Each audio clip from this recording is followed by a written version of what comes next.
Hello friends, welcome back to our YouTube channel. आज के video में हमारा टॉपिक रहेगा ऊर्जा खनिज। और ऊर्जा खनिज में पहला हम पढ़ेंगे कोयला। तो दोस्तों, अगर आप चैनल पर नए हैं तो चैनल को सब्सक्राइब कर लेना, क्योंकि जीएस का पूरा कोर्स हम यहाँ पे कंप्लीट कराने वाले हैं। और मोस्टली क्लासेस जो हैं वो मॉडर्न हिस्ट्री की और इंडियन ज्योग्राफी की कंप्लीट भी हो गई हैं। थोड़ा बहुत सिलेबस रह गया है और बाकी का सिलेबस भी हम बहुत जल्दी पूरा कंप्लीट कराने वाले हैं। जीएस के लिए आपको कहीं जाने की ज़रूरत नहीं है, बहुत अच्छे तरीके से हमने पूरा जीएस का सिलेबस यहाँ कंप्लीट कराना है। और अगर आप किसी भी कॉम्पिटिटिव एग्ज़ाम जैसे एसएससी, रेलवे या यूपी ट्रिपल एससी की कोई भी एग्ज़ाम हो जिसमें जीएस रहती है, वहाँ तो उसके लिए आप तैयार कर सकते हैं हमारे चैनल से। आपको बहुत अच्छे तरीके से हमने सिलेबस पूरा कंप्लीट कराया है। तो नोट्स पे चलते हैं। दोस्तों, आप सभी को शेयर नहीं करना, लेकिन उन दोस्तों को या उन अपने भाइयों को ज़रूर शेयर करना जिनका आप चाहते हैं उनका सिलेक्शन हो, उनको अच्छा कंटेंट मिल सके। तो नोट्स पहले हम पढ़ते हैं कोयले के बारे में, फिर क्वेश्चंस पर चलेंगे। तो कोयला मुख्यतः हाइड्रोकार्बन से निर्मित एक ठोस संस्तरित शैल है। तो कोयला जो है वो हाइड्रोकार्बन से ही निर्मित होता है और संस्तरित ठोस संस्तरित शिला है ये। तो कोयला का प्रयोग मुख्यतः ऊष्मा और प्रकाश की आपूर्ति हेतु ईंधन के रूप में किया जाता है। कोयला जो है वो वनस्पति और जंतुओं का कार्बनिक अवशेष है जो विभिन्न माध्यमों से अवसादी शैलों में एकत्र कर दिया जाता है। भारत में कोयले के दो क्षेत्रों में विशेष रूप से पाया जाता है। जो कोयला है दो क्षेत्रों में, वो है गोंडवाना क्षेत्र और दूसरा है तृतीय कल्प क्षेत्र। तो गोंडवाना क्षेत्र का जो कोयला है वो उच्च श्रेणी का होता है। इसमें राख की मात्रा अल्प तथा तापोत्पादक शक्ति अधिक होती है। तो हम गोंडवाना क्षेत्र के कोयला की बात कर रहे थे, वो उच्च श्रेणी का होता है और उसकी तापोत्पादक शक्ति अधिक होती है, राख की मात्रा कम होती है। जबकि तृतीय कल्प का जो क्षेत्र का कोयला होता है वो निम्न किस्म का होता है। इसमें गंधक की प्रचुर मात्रा होने के कारण यह कतिपय उद्योगों के लिए उपयुक्त नहीं होता है। भारत का अधिकांश कोयला गोंडवाना क्षेत्र से ही प्राप्त होता है। यहाँ सर्वाधिक बिटुमिनस कोयले की प्राप्ति होती है। इसमें सल्फ़र की मात्रा न्यून होती है।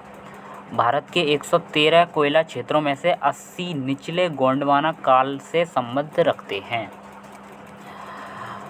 और देश के 90% से अधिक कोयला भंडार और उत्पादन में गोंडवाना कोयला का योगदान है। जो देश में जो 90% से अधिक कोयला भंडार और उत्पादन होता है तो उसमें गोंडवाना कोयला का योगदान ही है। गोंडवाना तंत्र के प्रमुख कोयला क्षेत्र जो हैं वो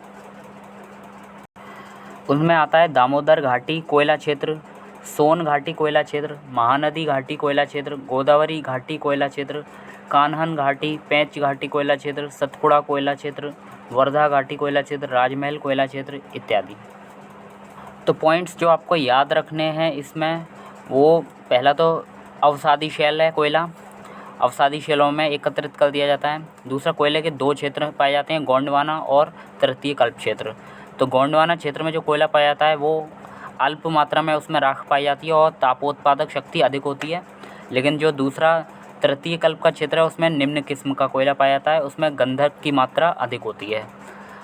भारत का जो अधिकांश कोयला है वो गोंडवाना क्षेत्र से ही प्राप्त होता है और इसमें बिटुमिनस कोयला प्राप्त होता है।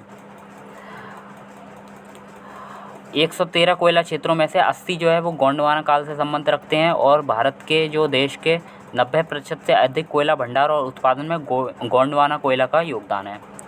अब गोंडवाना काल के प्रमुख कोयला क्षेत्र हमने देखे, दामोदर घाटी कोयला क्षेत्र है, सोन घाटी कोयला क्षेत्र, महानदी घाटी, गोदावरी घाटी, फिर और कान्हन घाटी, पेंच घाटी, सतपुड़ा कोयला क्षेत्र, उसके बाद वर्धा घाटी कोयला क्षेत्र है, राजमहल कोयला क्षेत्र है, ये सब। पश्चिम बंगाल का रानीगंज कोयला क्षेत्र जो है वो ऊपरी दामोदर घाटी में स्थित है। तो यहाँ बात कर रहे थे हम पश्चिम बंगाल में जो रानीगंज कोयला क्षेत्र है वो ऊपरी दामोदर घाटी में स्थित है, जो देश का सबसे महत्वपूर्ण एवं बड़ा कोयला क्षेत्र है। तो ये भारत के प्रमुख कोयला क्षेत्र हैं जिसमें रानीगंज ये है। तो रानीगंज ये ऊपरी दामोदर घाटी में स्थित है, जो देश का सबसे महत्वपूर्ण एवं बड़ा कोयला क्षेत्र है। तो जो कोयला होता है उसको हम 4 भागों में विभाजित करते हैं, उनकी कार्बन प्रतिशतता के आधार पर। तो पहले नंबर पर आता है एंथ्रेसाइट कोयला। एंथ्रेसाइट कोयला में लगभग 96% तक कार्बन की मात्रा पाई जाती है और सबसे उत्कृष्ट कोटि का कोयला माना जाता है एंथ्रेसाइट कोयला। एंथ्रेसाइट कोयला के बाद दूसरे नंबर पर आता है बिटुमिनस कोयला। बिटुमिनस कोयला में 82% यानी कि 82% कार्बन पाया जाता है और ये भी अच्छी मात्रा मतलब अच्छा किस्म का कोयला माना जाता है बिटुमिनस।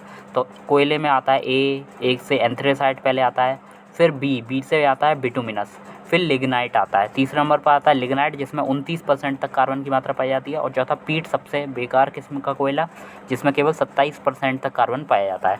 तो एंथ्रेसाइट ए, फिर बी से बिटुमिनस कोयला, फिर लिग्नाइट और पीट। तो एंथ्रेसाइट, बिटुमिनस, लिग्नाइट, पीट, जिसमें एंथ्रेसाइट में 96% सबसे अच्छा कार्बन पाया जाता है, बिटुमिनस में 82%, लिग्नाइट में 29% और पीट में 27%।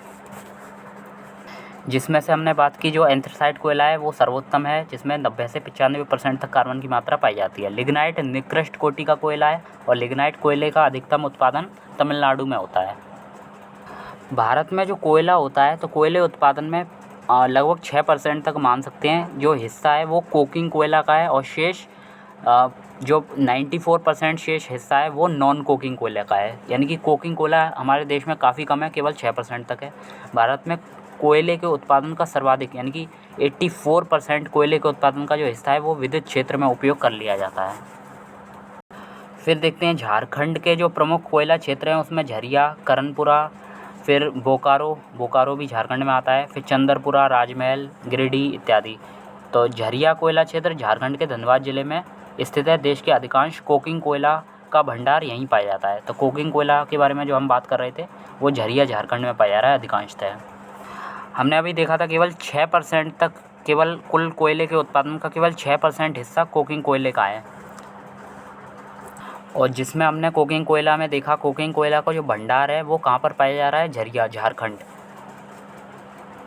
झारखंड में आपको जो कोयले क्षेत्र याद रखने हैं उसमें इम्पोर्टेंट जो है वो हम आपको बता देते हैं जो आपको याद रखने हैं।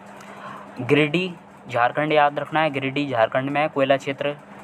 और झरिया झारखंड में है तो झरिया झारखंड।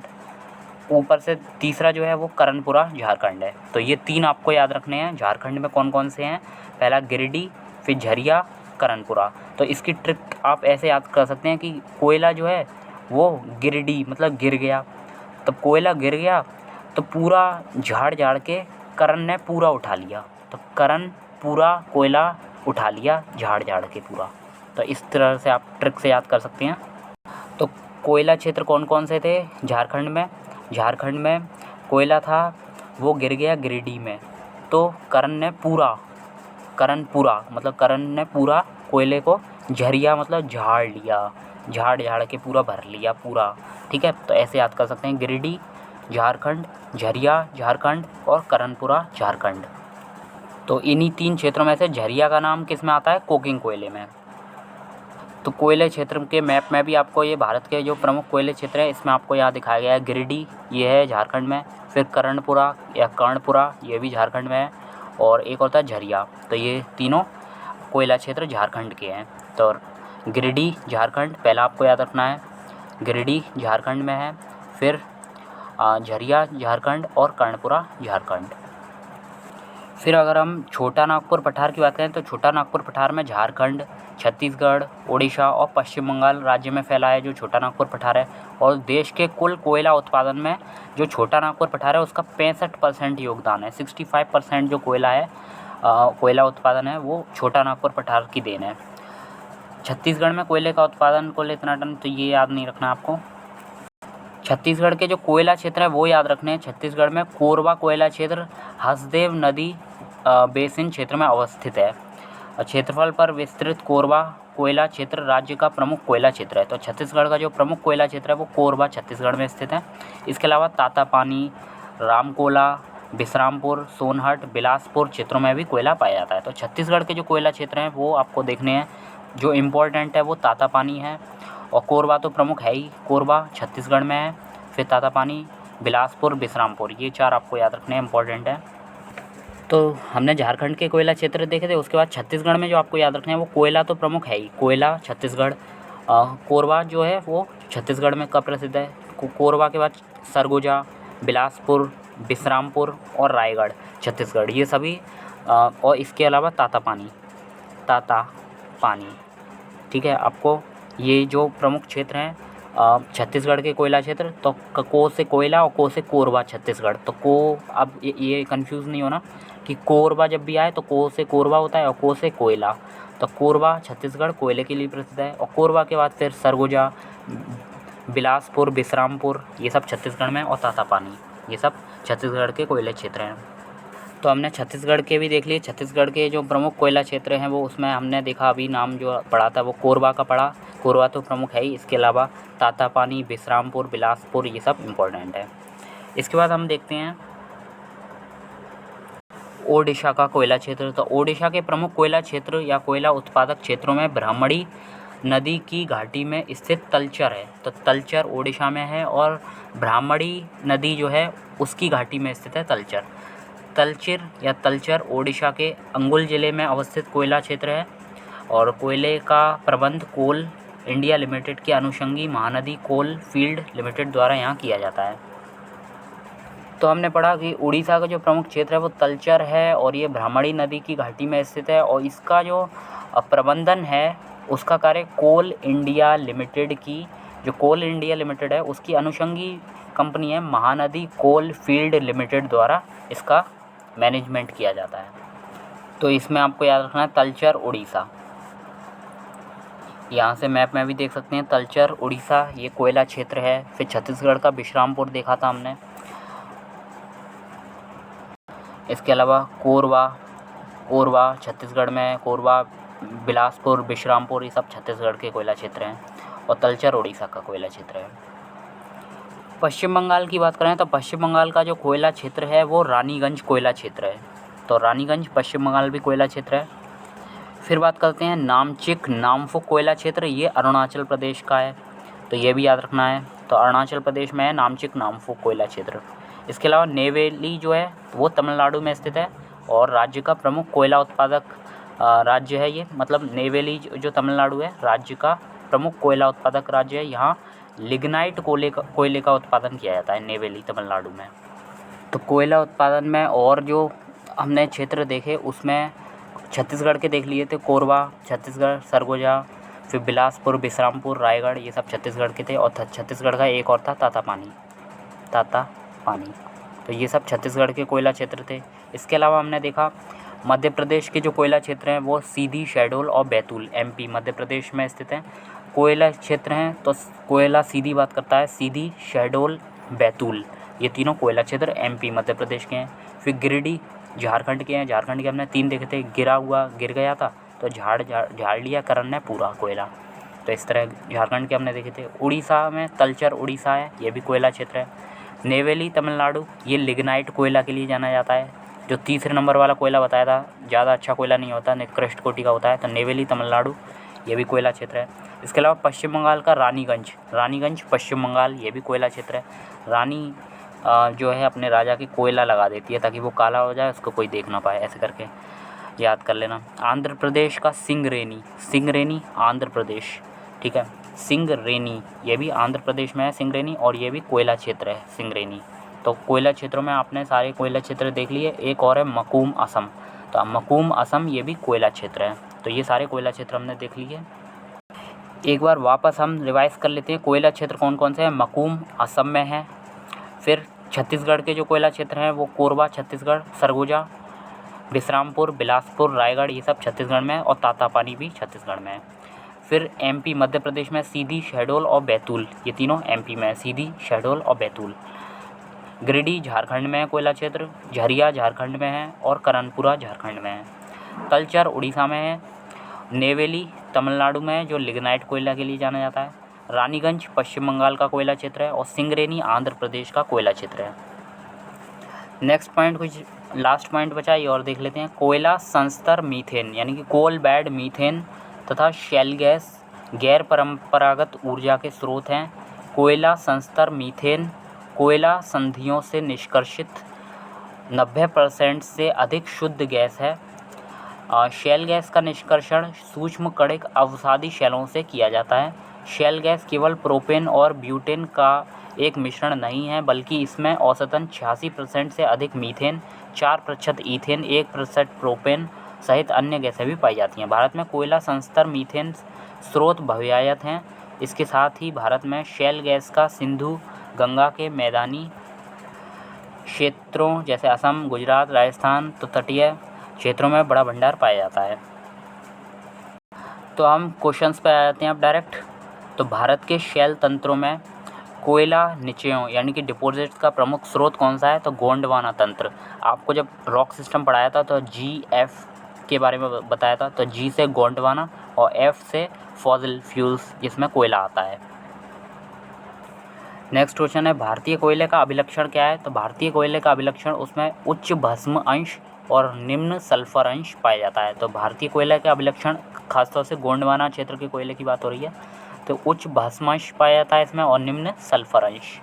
भारत के शेल समूहों में से गोंडवाना शेल समूहों का सबसे महत्वपूर्ण मानने के लिए तर्क उपयुक्त है, क्योंकि इसमें भारत का 90% से अधिक कोयला भंडार पाया जाता है। भारत में जितना भी कोयला है उसका 90% से अधिक जो भंडार है वो गोंडवाना शेल क्रमों से आता है। प्राप्त जानकारी की वर्तमान स्थिति और संसाधन परिस्थिति को देखते हुए भारत 30 वर्ष तक आत्मनिर्भर रहेगा किसमें? कोककारी कोयले में। क्योंकि कोककारी कोयला भारत में बहुत कम है। छोटा नागपुर औद्योगिक क्षेत्र का विकास संबंधित रहा है। तो छोटा नागपुर औद्योगिक क्षेत्र का विकास कोयले की खोज से संबंधित रहा है। और हमने देखा था कि छोटा नागपुर क्षेत्र में वो देश के कुल कोयले उत्पादन का 65% कोयला उत्पादन करता है, जिसमें से देश के कुल कोयला उत्पादन में झारखंड, जो कि छोटा नागपुर क्षेत्र में स्थित है, तो झारखंड से 20% कोयले की आपूर्ति होती है या भागीदारी है। वह राज्य जिसमें नामचिक नामफू कोयला क्षेत्र पाया जाता है तो वो अरुणाचल प्रदेश है। अरुणाचल प्रदेश में पाया जाता है नामचिक नामफू कोयला क्षेत्र, अरुणाचल प्रदेश। कोरबा कोयला क्षेत्र कहाँ स्थित है? तो कोरबा छत्तीसगढ़ में स्थित है। अब क्षेत्रों को मिलाना है हमें। तो ये कोयला उत्पादक क्षेत्र है, ये कोयला खदान है। तो दामोदर घाटी में बराकर कोयला जो खदान है वो कहाँ, किस क्षेत्र में पाई जा रही है? तो बराकर जो है वो दामोदर घाटी में पाई जा रही है, कोयला खदान है बराकर। तो ये दामोदर घाटी। उमरिया कोयला खदान है, जो सोन घाटी में पाई जा रही है, उमरिया खदान। सिंगरेनी आंध्र प्रदेश, ये गोदावरी घाटी में। और तलचर उड़ीसा में महानदी। तलचर उड़ीसा में है, और उड़ीसा में वैसे भी महानदी पाई जाती है। सिंगरेनी आंध्र प्रदेश में है, तो आंध्र प्रदेश में गोदावरी घाटी। उमरिया सोन घाटी और बराकर दामोदर घाटी। बराकर जो है वो वैसे भी दामोदर की सहायक नदी है, तो बराकर जो है वो दामोदर घाटी। फिर तलचर कोयला क्षेत्र उड़ीसा में है। भारत के कोयला उत्पादन में छोटा नागपुर का योगदान कितना है? 80% तक योगदान है।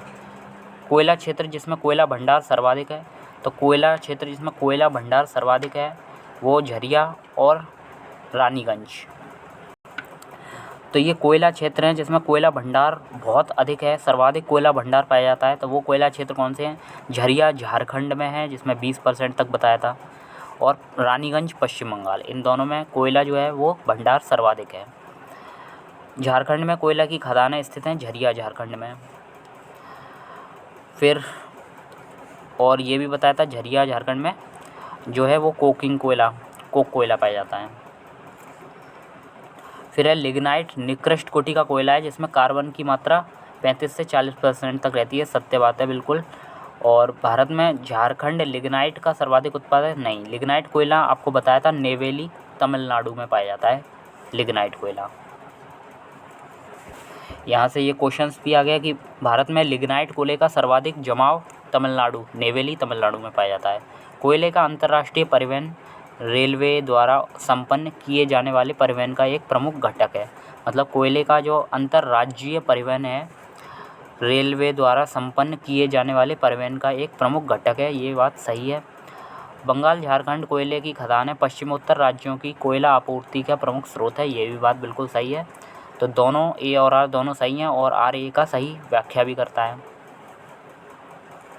क्योंकि यहाँ से जो अंतर्राज्यीय परिवहन है कोयले का अंतर्राज्यीय परिवहन, तो वो रेलवे को जो कोयले की ज़रूरत पड़ती है वो यहीं से आपूर्ति होती है, कि जो बंगाल और झारखंड के जो कोयला क्षेत्र हैं यहाँ से।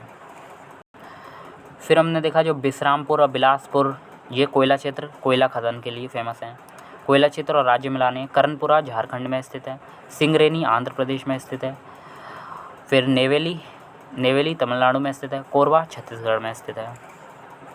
फिर ऐसा कहा गया कि कोयले के वृहद सुरक्षित भंडार होते हुए भी भारत मिलियन टन कोयले का आयात करता है। क्यों? क्योंकि भारत के अधिकतम जो विद्युत संयंत्र हैं वो कोयले पर आधारित हैं। भारत में जो अधिकतम विद्युत संयंत्र हैं वो कोयले पर ही आधारित हैं और उन्हें देश से पर्याप्त मात्रा में कोयले की आंतरिक आपूर्ति नहीं हो पाती है। तो भारत में जो अधिकतम विद्युत संयंत्र हैं कोयले पर आधारित हैं और उनकी आपूर्ति नहीं हो पाती है, इसलिए भारत को आयात करना पड़ता है। दूसरी बात, इस्पात और कंपनियों को बड़ी मात्रा में कोक कोयले की आवश्यकता पड़ती है और आपने देखा कि केवल 6% कोक कोयला होता है भारत में, तो इसलिए आयात भी करना पड़ता है। कोयला उद्योग की समस्याएं क्या हैं? तो निम्न कोटि का कोयला है और कोयला संचलन में बाधा है। धुलाई संस्थानों की उपयोग क्षमता में कमी है। कोकिंग कोयले के आयात पर बढ़ती निर्भरता, कोकिंग कोयले को आयात करना पड़ता है। कार्य संचालन कीमतें हो जाती हैं, इसकी प्रोसेसिंग की काफ़ी कीमत हो जाती है इसकी। निम्न कोटि का कोयला है, फिर कोयला संचलन में बाधा है, धुलाई संस्थानों को उपयोग क्षमता में ये सब कमी है, तो ये सब समस्याएं हैं।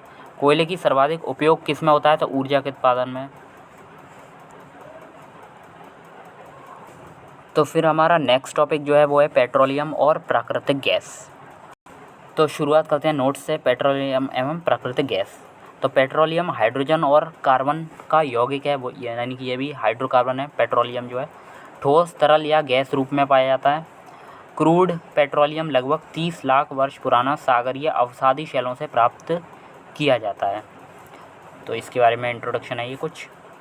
तो पेट्रोलियम के बारे में यहाँ बताया गया है साफ कि पेट्रोलियम जो है वो कच्चा जो पेट्रोलियम है, क्रूड पेट्रोलियम, उसको 30 लाख वर्ष पुरानी अवसादी शैलों से प्राप्त किया जाता है। भारत में यह टर्शियरी काल की चट्टानों की अपनतियों और भ्रंशफंदों में पाया जाता है। तो भारत की बात करें तो ये भारत में टर्शियरी काल की चट्टानें की अपनतियों और भ्रंशफंदों में पाया जाता है। भारत में खनिज तेल के बारे में सर्वप्रथम 1860 में मार्घेरिटा के समीप Assam railway and trading company के द्वारा पता लगाया गया। तो भारत में ये बात हो रही है कि भारत में खनिज तेल के बारे में सर्वप्रथम 1860 में मार्घेरिटा के समीप Assam railway and trading company के द्वारा पता लगाया गया था। इसके बाद 1867 में माकूम असम क्षेत्र में देश का पहला तेल कुआं खोदा गया था। मतलब ये पता लगने के बाद 1867 में माकूम असम क्षेत्र में देश का पहला तेल कुआं खोदा गया था। देश में सबसे पुराना तेल भंडार डिगबोई असम में है। तो डिगबोई असम में क्या है? देश का सबसे पुराना तेल भंडार है डिगबोई असम। तो अब यहाँ से क्वेश्चंस भी बनते हैं कि भारत में सर्वप्रथम कोयले की खोज कब हुई थी? 1860 में। और कहाँ हुई थी? तो मार्घेरिटा के समीप। किसने की थी? तो असम रेलवे एवं ट्रेडिंग कंपनी के द्वारा। फिर क्वेश्चन नेक्स्ट है, भारत देश का पहला तेल कुआं खोदा गया था कहाँ? तो देश का पहला तेल कुआं जो है वो 1867 में माकूम असम में खोदा गया था, देश का पहला तेल कुआं। फिर तीसरा क्वेश्चन बनता है, भारत में सबसे पुराना तेल भंडार कहाँ है? तो डिगबोई असम में। तो यहाँ कन्फ्यूजन होगा थोड़ा सा, तो ऐसे याद कर सकते हैं, भारत में सबसे पुराना तेल भंडार, तो भंडार तो डासे डिगबोई असम।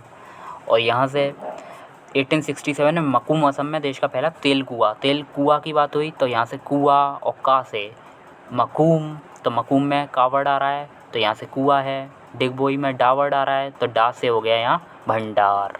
तो तेल भंडार, सबसे पुराना तेल भंडार पूछे तो डिगबोई, और सबसे पुराना तेल कुआं, पहला तेल कुआं पूछे तो माकूम असम 1867। तो ये जो डिगबोई असम में है सबसे पुराना तेल भंडार, तो ये ब्रह्मपुत्र घाटी का तेल भंडार है।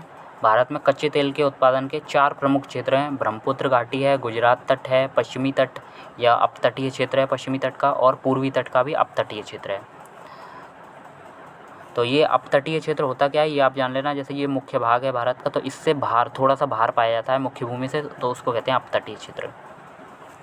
वहीं बात करें हम ब्रह्मपुत्र घाटी की, तो ब्रह्मपुत्र घाटी जो है वो देश का सबसे पुराना तेल उत्पादक क्षेत्र है। जो नूनामाटी तेल शोधन कारखाना है, जो तेल शोध का कारखाना असम में स्थित है। नूनामाटी असम तेल शोध कारखाना है, असम में स्थित है।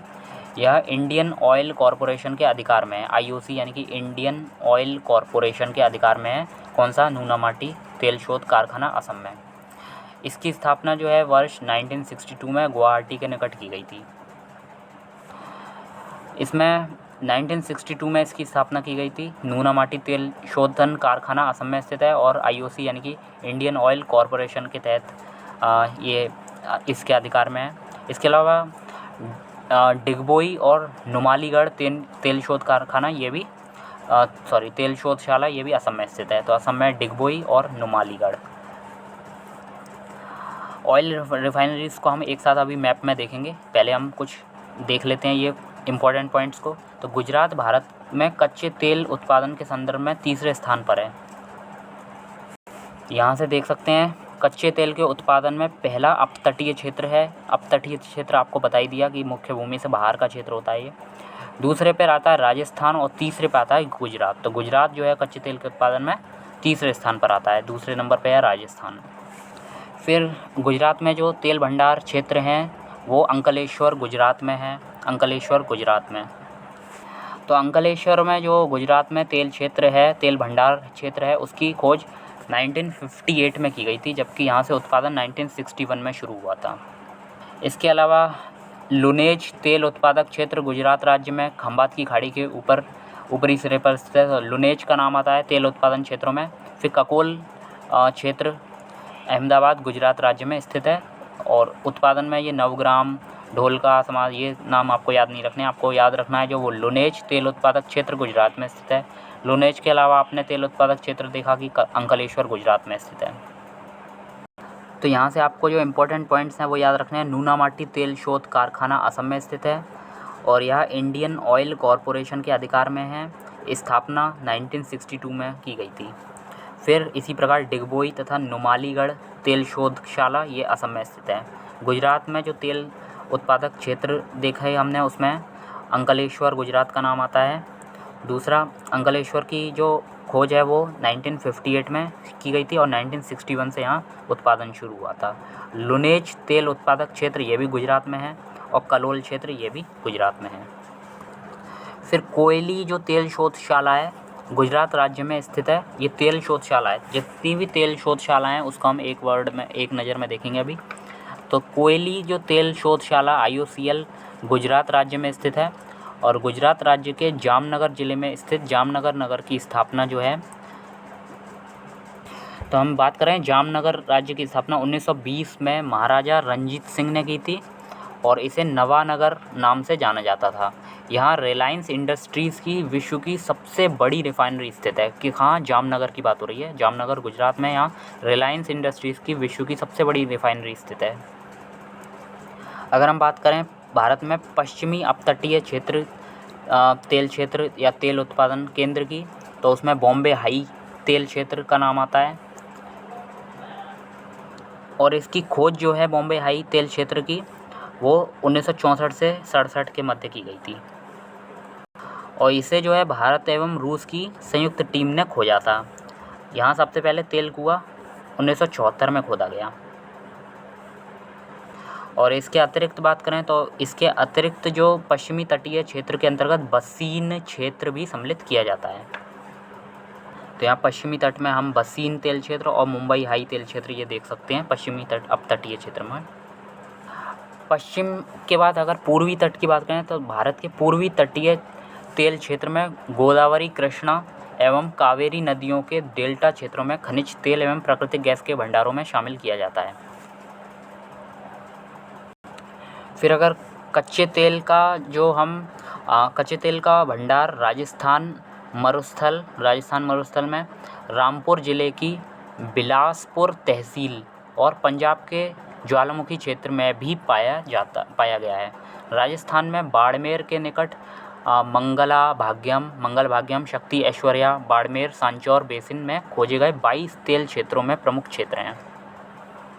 तो अभी हमने जितने भी तेल क्षेत्र देखे उसको हम देखते हैं। यहाँ जो ये पूर्वी तटीय क्षेत्रों में है, पूर्वी तटीय क्षेत्रों में यहाँ तेल क्षेत्र हमने ये वाला जो है वो कृष्णा गोदावरी बेसिन में देखा। यहाँ कृष्णा गोदावरी बेसिन, यहाँ प्राकृतिक गैस का भी उत्पादन किया जाता है, तेल क्षेत्र भी है ये। फिर यहाँ तेल क्षेत्र, तेल एवं प्राकृतिक गैस यहाँ पाई जा रही है, ये है कावेरी बेसिन। तो अभी हमने यहाँ से देखा था कि भारत के जो पूर्वी तटीय क्षेत्र हैं उसमें गोदावरी, कृष्णा एवं कावेरी नदियों के डेल्टा क्षेत्रों में खनिज तेल और प्राकृतिक गैस के भंडारों में शामिल किया गया है। तो खनिज तेलों में यहीं तो इन क्षेत्रों में हमने देखा अभी कि कावेरी बेसिन यहाँ भी तेल क्षेत्र है और कृष्णा गोदावरी बेसिन ये भी तेल क्षेत्र है। इसके अलावा पश्चिमी जो तटीय क्षेत्र, अपतटीय क्षेत्र हैं, इनमें हमने मुंबई हाई और बसीन देखा। इसके अलावा गुजरात में हमने देखा था कि अंकलेश्वर गुजरात, जिसकी खोज 1958 में की गई थी। लुनेज तेल उत्पादक क्षेत्र ये भी गुजरात में था। कलोल ये भी गुजरात में था। तो गुजरात के यहाँ से देख सकते हैं आप अंकलेश्वर, कलोल, महसाना, ये सब गुजरात के तेल क्षेत्र हैं। फिर हमने देखा था कि 4 जो तेल उत्पादक क्षेत्र हैं उसमें ब्रह्मपुत्र घाटी जो है, ब्रह्मपुत्र घाटी देश की सबसे पुराना तेल उत्पादक क्षेत्र है और इसमें आपको जो याद रखना है वो डिब्रूगढ़ और डिगबोई का नाम याद रखना है, दोनों असम में स्थित हैं। नूनामाटी तेल शोध कारखाना जो है वो असम में स्थित है और इंडियन ऑयल कॉरपोरेशन के अधिकार में है। 1962 में इसकी स्थापना की गई थी। यहाँ से हम देख सकते हैं कि डिब्रूगढ़ और डिगबोई ये भी तेल क्षेत्र हैं, ये ब्रह्मपुत्र घाटी में आते हैं, डिब्रूगढ़ और डिगबोई। और अगर भारत के राज्यों में सर्वाधिक तेल उत्पादक राज्य राजस्थान में आता है, फिर उसके बाद आता है गुजरात का नाम। अब हम इसको ऑयल रिफाइनरीज़ को देख लेते हैं सबसे पहले। चलो, ऑयल रिफाइनरी से पहले हम कुछ और पॉइंट्स को देखते हैं। पहले, भारत में पेट्रोलियम का सर्वाधिक उत्पादन बॉम्बे हाई में होता है। पेट्रोलियम का सर्वाधिक उत्पादन बॉम्बे हाई में होता है और यह अपतटीय क्षेत्र में शामिल है। तो भारत में सर्वाधिक उत्पादन जो है वो पेट्रोलियम का, वो कहाँ होता है? बॉम्बे हाई में, याद रख लेना आप। अपतटीय क्षेत्र में शामिल है, ये तो हमने देखा ही है। और भारत में, देश में अभी वर्तमान में देखा जाए तो 23 तेल शोधशालाएँ यानी कि ऑयल रिफाइनरीज स्थित हैं, जिसमें से 12 तो सार्वजनिक क्षेत्र की हैं, 2 संयुक्त क्षेत्र की है तथा 3 निजी क्षेत्र की हैं। 3 निजी क्षेत्र में रिलायंस इंडस्ट्रीज़ लिमिटेड का नाम आता है। रिलायंस इंडस्ट्रीज़ लिमिटेड की 2 हैं और तथा एक नायरा एनर्जी लिमिटेड की है। पूर्व नाम एसआर की थी, एसआर, जो अब इसको नायरा कह देते हैं। तो हम अब ऑयल रिफाइनरीज़ को देखेंगे, यानी कि तेल शोधशालाएँ। तो ऑयल रिफाइनरीज़ में जो सबसे बड़ी है वो जामनगर गुजरात की है। ऑयल रिफाइनरीज़ में जो नाम आता है वो धीरे धीरे हम करके यहाँ से देखेंगे। ये असम में जो 4 हैं वो है, पहली यहाँ से, ये आप यहाँ से देख सकते हैं, नुमालीगढ़ पहली असम में स्थित है। ये ऑयल रिफाइनरीज़ की बात चल रही है अभी। नुमालीगढ़ आपने ये देखा, ये जो है नुमालीगढ़ है। फिर नुमालीगढ़ के बराबर में ये जो है वो डिगबोई है। डिगबोई पहली है, डिगबोई के बराबर में नुमालीगढ़ है, नुमालीगढ़ के बराबर में गुवाहाटी में है और ये है वोगई गाँव। तो ये वोगई गाँव, ये 4 जो हैं वो तेल शोधशालाएँ हमने देखा असम में देखी हैं हमने। तो असम में कौन सी है? पहली डिगबोई, फिर नुमालीगढ़ भी असम में है, डिगबोई असम, नुमालीगढ़ असम, फिर गुवाहाटी असम और वोगई गाँव भी असम में है। फिर अगर नीचे बढ़ें, असम से नीचे, तो हम देखते हैं कि ये जो है वेस्ट बंगाल यानी कि पश्चिम बंगाल की है। पश्चिम बंगाल में तेल शोधशालाएँ जो है वो कोलकाता में है और हल्दिया, दोनों पश्चिम बंगाल में है। कोलकाता और हल्दिया पश्चिम बंगाल। उसके नीचे उड़ीसा में पारादीप उड़ीसा में है। पारादीप में जो रिफाइनरी है वो उड़ीसा में है, पारादीप। उसका आंध्र प्रदेश में विशाखापट्टनम और तातीपाका, आंध्र प्रदेश। तो आंध्र प्रदेश में विशाखापट्टनम और तातीपाका दोनों आंध्र प्रदेश में है। तमिलनाडु में चेन्नई है और नागपट्टनम, ये दोनों तमिलनाडु की हैं ऑयल रिफाइनरीज़। तो नागपट्टनम तमिलनाडु और चेन्नई तमिलनाडु। फिर केरल की कोच्चि यानी कि कांची, पहले नाम था इसका, तो केरल की कांची। फिर उसके ऊपर कर्नाटक की मंगलौर, कर्नाटक। उसके बाद महाराष्ट्र में ट्रॉम्बे, महाराष्ट्र। फिर गुजरात के जो ऑयल रिफाइनरीज़ है वो कोयली, गुजरात में है कोयली। फिर वादीनार और जामनगर। तो जो गुजरात की हैं वो कौन सी हैं? कोयली, हालांकि इसका नाम कोयली है लेकिन कोयला का नहीं है, ये ऑयल रिफाइनरी है, पेट्रोलियम उत्पादन से रिफाइनिंग करता है ये, क्रूड ऑयल की। तो कोयली, वादीनार भी कहाँ है? गुजरात में है और जामनगर गुजरात में है। उसके बाद गुजरात से नीचे अगर आएँ तो जो हरियाणा में है, हरियाणा में यहाँ आप देख सकते हैं, हरियाणा की जो है वो पानीपत हरियाणा में स्थित है। फिर पंजाब की देखें तो भटिंडा पंजाब की है ऑयल रिफाइनरी, मथुरा की ऑयल रिफाइनरी है। फिर बीना कहाँ है? बीना मध्य प्रदेश में है ऑयल रिफाइनरी और बरौनी बिहार में स्थित है। तो ये ऑयल रिफाइनरीज़ को हमने देखा। इसमें सबसे बड़ी जो है वो जामनगर गुजरात की है, लार्जेस्ट जो है गुजरात में। आपने देखा था कौन कौन सी थी, वादीनार गुजरात, जामनगर और कोयली। तो इसमें से जामनगर वो सबसे बड़ी लार्जेस्ट रिफाइनरी है, वादीनार। तो एक बार हम रिवाइज़ कर लेते हैं ऑयल रिफाइनरीज़ को जल्दी से।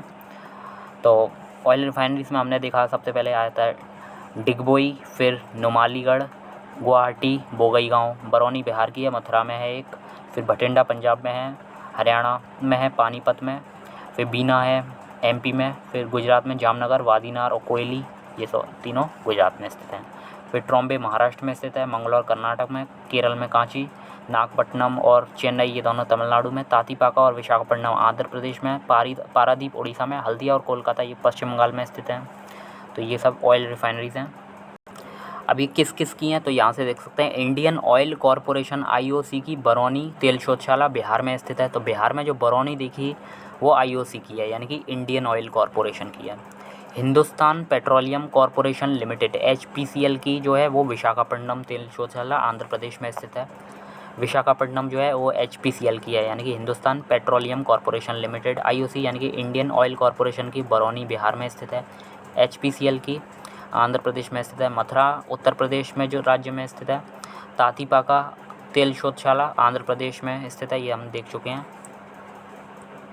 जो तातीपाका है तेल शोधशाला आंध्र प्रदेश में अवस्थित है और ये जो है वो ONGC के अधिकार में है। ONGC यानी कि oil and natural gas corporation, यानी कि तेल एवं प्राकृतिक गैस निगम। अब हमने कुछ तेल शोधशालाएँ देखी, तो कौन सी किसकी है तो ये देख लेते हैं हम। तो सबसे पहले IOCL की देख लेते हैं, इंडियन ऑयल कॉरपोरेशन लिमिटेड की जो है वो यहाँ से डिगबोई जो है यहाँ से दिख रही है, डिगबोई असम में है। ये इंडियन ऑयल कॉरपोरेशन लिमिटेड की है, डिगबोई असम में है जो है। फिर डिगबोई असम के बाद जो गुजरात में है कोयली भी है, जो वो भी इंडियन ऑयल कॉरपोरेशन लिमिटेड की है। फिर बरौनी बिहार में है, वो भी इंडियन ऑयल कॉरपोरेशन की है।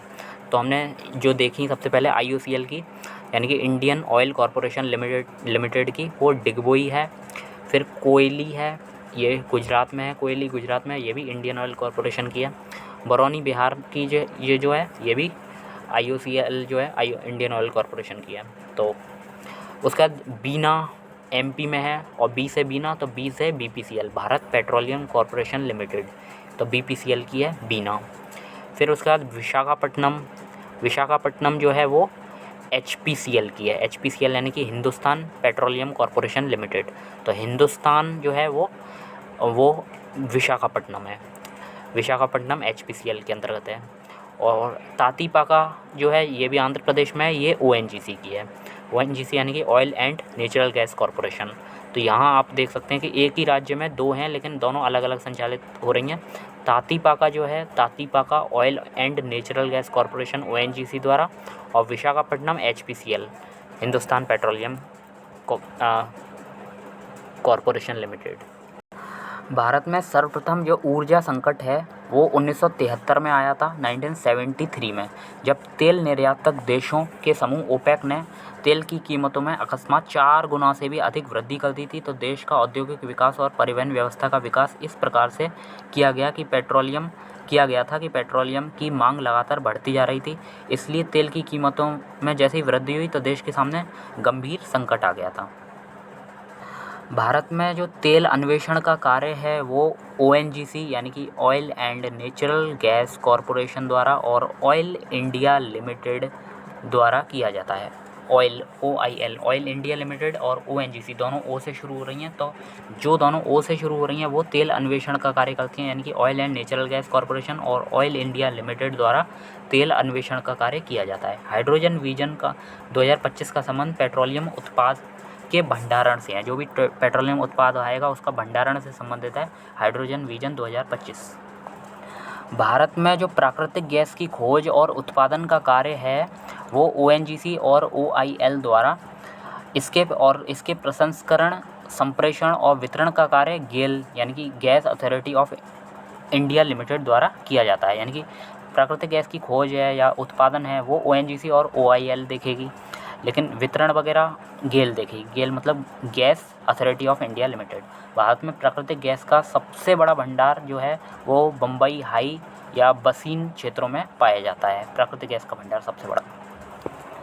फिर रिलायंस इंडस्ट्रीज़ लिमिटेड ने 2002 में आंध्र प्रदेश के अपतटीय क्षेत्र के कृष्णा गोदावरी 6 बेसिन में प्राकृतिक गैस के प्रचुर भंडारों की खोज की। तो ये ध्यान रख सकते हैं आप, कृष्णा गोदावरी जो बेसिन की बात हो रही है उसमें प्राकृतिक गैस के प्रचुर भंडारों की खोज 2002 में किसने की थी? रिलायंस इंडस्ट्रीज़ लिमिटेड ने। रिलायंस के बारे में बात करें तो रिलायंस निजी क्षेत्र की देश की पहली ऐसी कंपनी है जिसने अपतटीय क्षेत्र में समुद्र तल से 6000 फीट तक की गहराई पर खुदाई करके प्राकृतिक गैस के भंडारों का पता लगाया था। लेकिन भारत में जो अधिकांश प्राकृतिक गैस का उत्पादन है वो बसीन एवं बॉम्बे हाई अपतटीय क्षेत्र से होता है। भारत में जो प्राकृतिक गैस का उत्पादन है उसमें शीर्ष 5 राज्य या क्षेत्र में देखा जाए तो अपतटीय क्षेत्र का पहला स्थान है प्राकृतिक गैस में, दूसरे पे है असम का स्थान और तीसरे पे आता है गुजरात का स्थान। फिर जो हजीरा बीजापुर और जगदीशपुर यानी कि HBJ गैस पाइपलाइन जो है वो gas authority of India limited GAIL द्वारा निर्मित की गई है। तो गेल द्वारा HBJ पाइपलाइन का निर्माण किया गया है। HBJ पाइपलाइन यानी कि हजीरा बीजापुर और जगदीशपुर, हजीरा बीजापुर जगदीशपुर गेल द्वारा निर्मित की गई है। HBJ पाइपलाइन द्वारा प्राकृतिक गैस का परिवहन दक्षिणी बेसिन से किया जाता है। तो हाइड्रोकार्बन निदेशालय ने के अनुसार मतलब ONGC जो है वो अन्वेषण का कार्य करती है। तो इसने 5 बेसिन में शैल गैस के भंडार का अनुमान लगाया है, जिसमें कैम्बे, गंगा घाटी, असम एवं असम अकरान, फिर कृष्णा गोदावरी और कावेरी, ये सब बेसिन बताया गया था। भारत में 14 NELP blocks, 1 JB blocks, 2 nomination blocks, 4 CBM blocks. तो ये क्या है? ये पेट्रोलियम अन्वेषण से संबंधित है। ये वस्तुतः संभावित तेल एवं गैस क्षेत्र हैं जिन्हें विभिन्न कंपनियों ने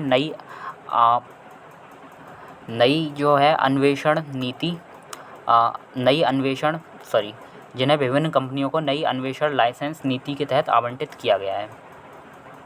तो ये कुछ ब्लॉक्स जो हमने देखे अभी भारत में, ये 14 NELP ब्लॉक्स हैं, 1 JB block, 2 nomination block, 4 CBM blocks, ये सब पेट्रोलियम अन्वेषण से संबंधित हैं जो विभिन्न कंपनियों को NELP यानी कि नई अन्वेषण लाइसेंस नीति के तहत आवंटित किया गया है। लेकिन NELP के अब 9 दौर हो चुके हैं। तो 1 अप्रैल 2016 से NELP के स्थान पर HELP अब लागू की गई है। HELP का मतलब है हाइड्रोकार्बन एक्सप्लोरेशन लाइसेंस पॉलिसी।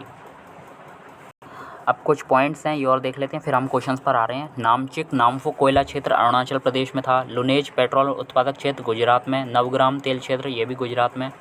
तो लुनेज पेट्रोल उत्पादक क्षेत्र कहाँ था? लुनेज गुजरात में था। अंकलेश्वर गुजरात में था। नवग्राम तेल उत्पादक क्षेत्र ये भी गुजरात में था। भारत में सर्वप्रथम खनिज तेल का कुआं खोदा गया था तो मकूम असम में सर्वप्रथम खोजा गया था। सर्वप्रथम, अब हमने देखा भी था, सर्वप्रथम जो खनिज तेल का कुआं जो है कुआं मकूम में असम में खोजा गया था। पनागुड़ी तमिलनाडु में पवन चक्की के लिए फेमस है या रॉकेट इंजन प्लांट के लिए भी फेमस है। रॉकेट इंजन प्लांट या पवन चक्की तो Panagudi Tamil Nadu. Mica city of India Koderma Jharkhand को कहा जाता है। तो लुनेज और नवग्राम दोनों तेल उत्पादक क्षेत्र जो हैं वो गुजरात में स्थित हैं। नवग्राम भी गुजरात में है। सर्वप्रथम खनिज तेल का कुआं का खोदा गया था तो कुआं मकूम असम में खोजा गया था। पनागुड़ी तमिलनाडु पवन चक्की या रॉकेट इंजन प्लांट के लिए फेमस है। Mica city of India Koderma Jharkhand को कहा जाता है। Koderma Jharkhand mica city of India. Manganese उत्पादन में मध्य प्रदेश और महाराष्ट्र का स्थान है। खनिज तेल में राजस्थान का प्रथम स्थान है, दूसरा गुजरात का है। पहला वैसे देखा जाए तो अपतटीय क्षेत्र आता है, फिर दूसरे पे राजस्थान, तीसरे पे गुजरात आता है खनिज तेल में। जिप्सम राजस्थान आ गया है। बॉक्साइड में ओडिशा आ गया। अभ्रक में आंध्र प्रदेश आ गया। ये हमने देखा था पहले भी। बॉक्साइड में ओडिशा आ गया, ओडिशा बॉक्साइड में, निकिल में, इन सब में आ गया था। अभ्रक में आंध्र प्रदेश था। जिप्सम में राजस्थान है। हट्टी कर्नाटक सोना के लिए फेमस है। हट्टी कर्नाटक में एक जगह है जो सोने के लिए फेमस है। नेल्लोर आंध्र प्रदेश में अभ्रक के लिए फेमस है। अभ्रक में वैसे भी आंध्र प्रदेश का नाम आता है। तो अभ्रक में कौन सी जगह है जो आंध्र प्रदेश के लिए? तो नेल्लोर आंध्र प्रदेश। भंडारा महाराष्ट्र में है, ये मैंगनीज के लिए फेमस है। भंडारा, यहाँ भंडारा में मैंगनीज का भंडार पाया जाता है, ऐसे करके याद कर लेना। हाइड्रोजन विजन 2025 क्या है? तो पेट्रोलियम उत्पाद भंडारण से संबंधित है। पेट्रोलियम जो उत्पाद होगा उसका भंडारण से संबंधित है हाइड्रोजन विजन 2025। भारत में पेट्रोलियम अन्वेषण का कार्य कौन सी करती है? तो oil India limited, OIL, oil India limited, oil India limited द्वारा किया जाता है। और ONGC द्वारा। HBJ पाइपलाइन ये दक्षिणी बेसिन में प्राकृतिक गैस की पाइपलाइन है। प्राकृतिक गैस की पाइपलाइन दक्षिणी बेसिन में कौन सी है? तो HBJ पाइपलाइन। HBJ पाइपलाइन से मतलब है हजीरा, बीजापुर और जगदीशपुर, और गेल द्वारा इसका निर्माण किया गया था। तो गेल यानी कि gas authority of India limited द्वारा, गेल द्वारा निर्माण किया गया था HBJ पाइपलाइन का। और दक्षिणी बेसिन में प्राकृतिक गैस की पाइपलाइन है। HBJ पाइपलाइन का फुल फॉर्म है हजीरा, बीजापुर, जगदीशपुर, निर्माण गेल द्वारा। फिर अधिकांश प्राकृतिक गैस का उत्पादन कहाँ से होता है? तो प्राकृतिक गैस जो ज़्यादातर है वो मुंबई हाई से आती है। अब क्वेश्चंस पर आ जाते हैं। भारत में सबसे पुराना तेल भंडार या तेल शोधन इकाई अवस्थित है। तो भारत में सबसे पुराना तेल का भंडार या तेल शोधन इकाई डिगबोई, असम में है। यह हमने नोट्स में देखा भी था। भारत में सबसे पुराना तेल भंडार डिगबोई, असम में है। तो भारत में सबसे पुराना तेल भंडार जो है वो कहाँ है? डिगबोई, असम में है। भारत में पेट्रोलियम की अग्रणी उत्पादक राज्य कौन सा है? तो राजस्थान। अगर राज्य की बात की जाए, वैसे अपतटीय क्षेत्र पहला, तो दूसरा राजस्थान, तीसरा गुजरात पेट्रोलियम के उत्पादन में। अंकलेश्वर गुजरात पेट्रोलियम भंडार के लिए फेमस है। अंकलेश्वर गुजरात। लुनेज पेट्रोल उत्पादक क्षेत्र है, लुनेज, तो ये गुजरात में है। लुनेज पेट्रोलियम उत्पादक क्षेत्र है लुनेज, और लुनेज कहाँ पर है? गुजरात में। पेट्रोलियम उत्पादक क्षेत्र लुनेज गुजरात में स्थित है। अंकलेश्वर पेट्रोलियम भंडार के लिए, ये भी गुजरात में है। नवग्राम तेल क्षेत्र, ये भी गुजरात में है, नवग्राम। भारत में सर्वप्रथम खनिज तेल का कुआं कहाँ खोदा गया था? तो खनिज तेल का कुआं सर्वप्रथम मकूम, असम में खोदा गया था। तो यहाँ से हमने नोट्स में पढ़ा था कि 1867 में मकूम, असम में क्षेत्र में देश का पहला तेल कुआं खोदा गया। फिर क्वेश्चन है, आंध्र प्रदेश में अवस्थित तेल शोधशाला। तो आंध्र प्रदेश में विशाखापट्टनम है। विशाखापट्टनम तेल शोधशाला आंध्र प्रदेश में स्थित है। पनागुड़ी तमिलनाडु प्रसिद्ध है। तो पनागुड़ी जो है तमिलनाडु, वो पवन चक्कियों और रॉकेट इंजन प्लांट के लिए फेमस है। अभी हमने देखा था क्वेश्चंस में। भारत में सर्वप्रथम तेल ऊर्जा संकट कब प्रारंभ हुआ? तो 1973 के करीब, 1970 और 80 के दशक के दौरान। अब हमें देखने हैं तेल शोधशाला और राज्य। हल्दिया पश्चिम बंगाल में स्थित है। जामनगर गुजरात में स्थित है। कोच्चि केरल में स्थित है। नुमालीगढ़ असम में स्थित है। आगे देखते हैं। तातीपाका आंध्र प्रदेश में स्थित है। कोयली गुजरात में स्थित है। बरौनी बिहार में स्थित है। बरौनी बिहार। नूनामाटी असम में स्थित है। मंगलौर कर्नाटक में स्थित है। पानीपत हरियाणा में स्थित है। ये सारी हमने देख चुके हैं। फिर बीना में कौन सी स्थापित है? बीना में BPCL स्थापित है। हमने बताया था बी से बीना, बी से BPCL, Bharat petroleum corporation limited. Tatipaka Andhra Pradesh में कौन सी स्थित है? तो ONGC, oil and natural gas corporation. तो आंध्र प्रदेश तातीपाका में। तातीपाका आंध्र प्रदेश में कौन सी है? ONGC। और IOCL की, इंडियन ऑयल कॉरपोरेशन लिमिटेड की, डिगबोई असम में है। कोयली गुजरात में है। दोनों IOCL की हैं। फिर नेक्स्ट क्वेश्चन है, मंगला, भाग्यम, शक्ति, ऐश्वर्या, ये सब क्या है? तो ये राजस्थान के बाड़मेर सांचौर बेसिन में खोजे गए तेल क्षेत्र हैं। तो ये हमने देखा भी था नोट्स में, अभी जब हमने पढ़ा था तो वहाँ राजस्थान में नाम आया था मंगला, भाग्यम, शक्ति, ऐश्वर्या। उसमें 22 तेल क्षेत्र ऐसे खोजे गए थे। तो उसमें राजस्थान के बाड़मेर सांचौर बेसिन में खोजे गए तेल क्षेत्र हैं। फिर 14 NEMP blocks, 1 JV blocks, 2 nomination blocks और 4 CBM ब्लॉक्स, ये किससे संबंधित हैं? तो ये पेट्रोलियम अन्वेषण यानी कि पेट्रोलियम रिसर्च से संबंधित हैं, जो अब हेल्प के द्वारा इनका लाइसेंसिंग दी जाती है इन्हें। हाइड्रोजन विजन 2025 संबंधित हैं। तो ये सब क्षेत्र हैं, पेट्रोलियम अन्वेषण के क्षेत्र हैं। और ये जो हैं, ये कंपनी जो HELP प्रोग्राम के अंतर्गत कंपनियों को दिया जाता है कि ये क्षेत्र, इनमें आप अन्वेषण का कार्य कर सकते हैं। तो लाइसेंस दिए जाते हैं HELP द्वारा। पहले NELP के द्वारा दिए जाते थे, फिर 2016 से NELP को हटाकर HELP द्वारा दिए जाने लगे। हाइड्रोजन विजन 2025 पेट्रोलियम उत्पाद के भंडारण से संबंधित है। पेट्रोलियम जो उत्पाद होगा उसका भंडार किया जाए, तो हाइड्रोजन विजन 2025। भारत में तेल अन्वेषण का कार्य कौन करता है? तो तेल अन्वेषण का कार्य ऑयल इंडिया लिमिटेड द्वारा किया जाता है। HBJ पाइपलाइन द्वारा प्राकृतिक गैस का परिवहन होता है दक्षिणी बेसिन में। दक्षिणी बेसिन में होता है HBJ, हजीरा, बीजापुर और जाओ। जगदीशपुर, तो हजीरा बीजापुर जगदीशपुर पाइपलाइन जो है वो उसमें प्राकृतिक गैस का परिवहन दक्षिणी बेसिन से होता है। और एचबीजे हजीरा बीजापुर और जगदीशपुर एचबीजे गैस पाइपलाइन जो है निर्मित की गई है तो गेल द्वारा, gas authority of India limited द्वारा इसका निर्माण, गेल द्वारा इसका निर्माण किया गया है एचबीजे पाइपलाइन का। और दक्षिणी बेसिन से प्राकृतिक गैस का परिवहन होता है इसमें। भारत में अधिकांश प्राकृतिक गैस का उत्पादन किया जाता है तो मुंबई हाई से अधिकांश प्राकृतिक गैस का उत्पादन किया जाता है। मुंबई हाई तेल क्षेत्र मुंबई तट से दूर है 160 किलोमीटर। जो मुंबई हाई तेल क्षेत्र है वो अपतटीय क्षेत्रों में आता है, अपतटीय क्षेत्र है। फिर KGD 6 बेसिन में जो अप्रैल 2009 से लगातार चर्चा में है, भारी मात्रा में भंडार है गैस का।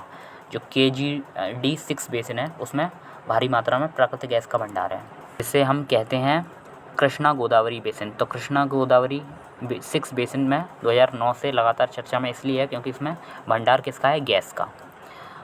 भारत का वह क्षेत्र जिसमें शेल गैस के संसाधन पाए जाते हैं। तो भारत के जो शेल गैस के संसाधन हैं वो Cambay basin, Kaveri basin, Krishna Godavari basin, इन सब में पाए जाते हैं। कैम्बे बेसिन है, कावेरी बेसिन है, कृष्णा गोदावरी बेसिन है, तो शेल गैस के संसाधन पाए जाते हैं इसमें। तो ये वो क्षेत्र हैं। तो दोस्तों आज का सेशन हमारा कंप्लीट होता है। अब मिलेंगे नेक्स्ट वीडियो में, तब तक के लिए बाय, टेक केयर।